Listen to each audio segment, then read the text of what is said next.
বলা হয়, আপনারা হয়তো শুনে থাকবেন, winner don't do differently, they do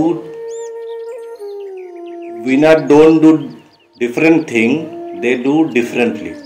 একই জিনিস যারা উইনার তারাও করছে, কিন্তু তাদের পদ্ধতিটা আলাদা।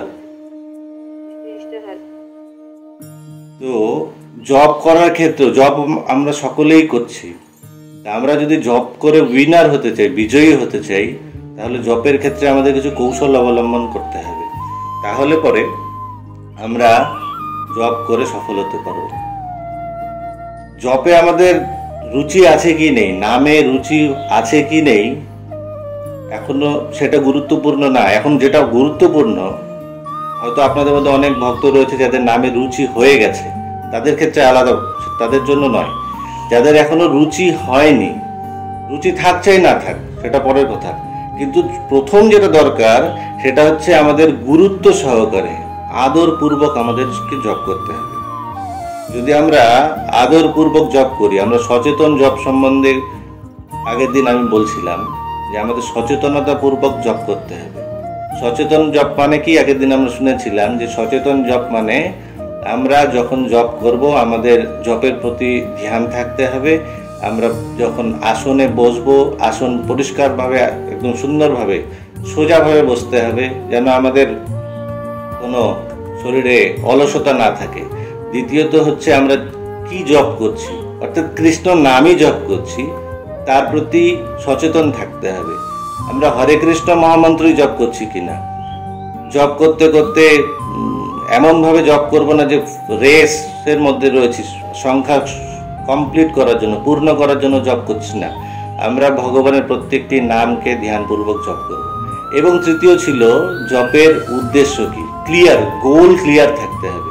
আমরা কেন জপ করছি? জপ করার এক এবং একমাত্র উদ্দেশ্য হচ্ছে আমরা ভগবানকে প্রসন্ন করব, করে আমরা কৃষ্ণ ভক্তি প্রাপ্ত করব। শ্রীল প্রভুপাদের শিষ্য শ্রীপাদ জননিবাস প্রভুকে বৃন্দাবন থেকে এক ভক্ত এসেছিলেন, ব্রহ্মচারী ভক্ত। তিনি জিজ্ঞাসা করেছিলেন, প্রভু, আমি শুনেছি যে আপনার জপের প্রতি খুব রুচি রয়েছে, ভগবানের নামের প্রতি আপনার খুব রুচি রয়েছে, তাহলে পরে জপে রুচি, নামে রুচি আমরা কি করে লাভ করতে পারি? আমি শুনেছি সাক্ষাৎ রাধা মাধব আপনার সাথে কথা বলে। জননিবাস প্রভু এমন পর্যায়ের ভক্ত, তাকে সেই ভক্ত যখন সরাসরি জিজ্ঞাসা করেছিলেন যে প্রভু, আমরা জপে রুচি কি করে লাভ করতে পারি, জননিবাস প্রভু তাকে সাক্ষাৎ যে কথাগুলো বলেছিলেন, তিনটি বিষয়ে ধ্যান দিতে বলেছিলেন, সে কথাটাই আপনাদের সামনে বলবো। আপনারা মনোযোগ সহকারে শ্রবণ করবেন এবং এটা পালন করার চেষ্টা করবেন। প্রথমত তিনি বলেছিলেন যে আমরা যখন জপ করব, জপের সময় আমাদের মনে রাখতে হবে যে ভগবানের নাম স্বয়ং ভগবান থেকে অভিন্ন। There is no difference between Krishna and Krishna's name. কোনো পার্থক্য নেই, এই অনুভূতি নিয়ে আমাদেরকে জপ করতে হবে।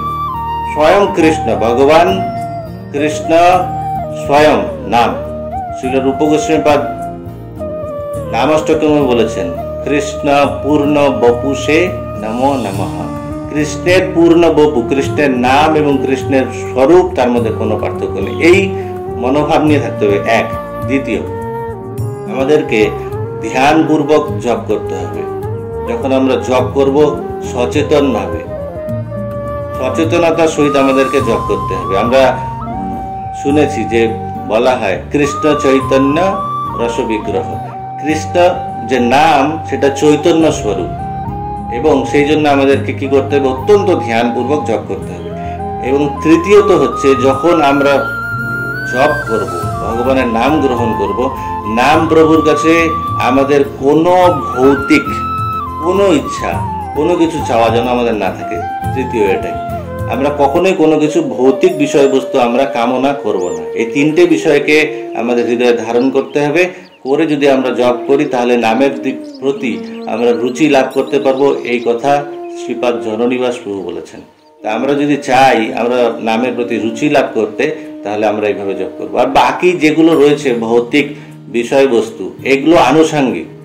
এগুলো যখন আমরা ভগবানের নাম গ্রহণ করব, সেটা অটোমেটিক্যালি আসবে। আপনার চৈতন্য চরিতামৃতে পড়বেন 3.79, সেখানে শ্রীল প্রভুপাদ তাৎপর্যে বর্ণনা করেছেন একটি শ্লোক, গোকোটি দানম গ্রহণে খগস্য প্রয়াগে গঙ্গোদক কল্পবাসঃ যজ্ঞায়ুতম মেরু সুবর্ণ দানম গোবিন্দ কীর্তের্ন সমম শতাংশ। এইগুলো বিষয়বস্তু আমরা সবাই ফল পাওয়ার জন্য খুব আকাঙ্ক্ষা করি। কোনো কিছু আজকে যদি বলা হয় এই ব্রত করলে এই ফল পাওয়া যাবে, এই একাদশী করলে এই ফল পাওয়া যাবে, আপনি কার্তিক ব্রত করুন, আপনি পুরুষোত্তম ব্রত করুন, আমরা সবাই উৎসাহের সাথে লেগে যাই ভালো সমস্ত ব্রত করা। কিন্তু ভগবান গোবিন্দের যদি আমরা নাম গ্রহণ করি, আজকে আমাদের যদি বলা হয় যে আপনি 1 কোটি গাই দান করুন আপনি এই ফল পাবেন, 1 কোটি গাই দান করা আমাদের সামর্থ্য নেই। আমরা যদি প্রয়াগে গিয়ে বা বিভিন্ন তীর্থে গিয়ে 2 দিন বাস করুন, 7 দিন আপনি পুরুষোত্তম মাস, 7 দিন আপনি বৃন্দাবনে বাস করুন, এই ফল লাভ করবেন। আমরা সবাই উৎসাহের সাথে যাই, কিন্তু ভগবানের নাম করলে এগুলো অটোমেটিক্যালি হবে, এর জন্য আলাদা করে কিছু করতে হবে না। আপনারা তাৎপর্য পড়ুন, প্রভুপাদ লিখেছেন 3.79 আদি লীলায়, সেখানে আপনারা দেখতে পাবেন এত সুন্দরভাবে ওখানে বর্ণনা রয়েছে ভগবানের নামের কি মহিমা। আমরা যদি নাম করি এগুলো অটোমেটিক্যালি হবে। 1 কোটি গাভী দান করা আমাদের সামর্থ্য নেই, কারণ আমাদের এখানে সামর্থ্য হয়তো নেই, আশা করি। আমরা 1 কল্প জীবিতই থাকবো না, ততদিন পর্যন্ত আমরা প্রয়াগে গিয়ে বাস করলে পরে যে ফল লাভ করব। এবং 1000 যজ্ঞায়ুতম মেরু, 10,000 যজ্ঞ করে কি করতে হবে, সুবর্ণ গোল্ড যদি আমরা দান করি, একটা কানের বালি দান করতে গেলে শ্বাস ফুলে ওঠে। সেখানে বলছে সুবর্ণ মেরু, মেরু পর্বতের সমান যদি আমরা সুবর্ণও দান করি, যে ফল লাভ হয় তার কি ভগবান গোবিন্দের নামের 100 ভাগের 1 ভাগও নয়। তার মানে আমরা সকালবেলা একবার যদি বলি খালি হরে কৃষ্ণা, যেটুকুন ফল হলো, এই যে এতগুলো পুণ্যকর্ম বলা হলো, তার থেকে কোটি কোটি গুণ বেশি আমরা মহৎ কার্য সম্পন্ন করছি। আর যদি আমরা প্রতিদিন নিয়ম করে সকালবেলা ভগবান গোবিন্দের নাম 16 মালা জপ, 27,000 নাম যদি আমরা জপ করি, তা আমরা কত কত দান করে আসছি, কত কত পুণ্য করে আসছি, আপনারা চিন্তা করে দেখুন। যদিও আমাদের এগুলো উদ্দেশ্য নয়, আমাদের উদ্দেশ্য হচ্ছে কৃষ্ণ ভক্তি প্রাপ্ত করা। এবং কৃষ্ণ ভক্তি প্রাপ্ত করতে গেলে শ্রীপাদ জননিবাস প্রভু যে পদ্ধতি দিয়েছেন রুচি উৎপন্ন হওয়ার জন্য, সেই 3টোকে আপনারা ধ্যানপূর্বক করার চেষ্টা করুন, ভগবানের নামে রুচি উৎপন্ন করুন।